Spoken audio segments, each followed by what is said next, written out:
بسم الله الرحمن الرحيم. السلام عليكم ورحمة الله وبركاته. ازاي تميز الصديق الحقيقي؟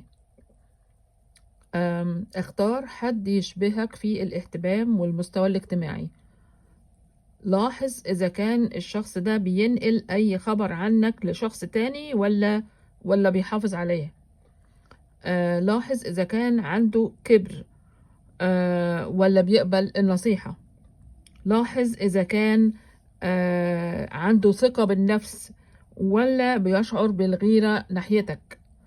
لاحظ وتأكد إنه بيعرف ربنا وإنه فعلا بيقولك لو لقاك رايح في اتجاه غلط بيقولك يعني بيعلمك الصح فين. كل الحاجات دي 5 حاجات ودول أقل حاجة علشان تقدر تميز الصديق الحقيقي، وربنا يوفقنا جميعا.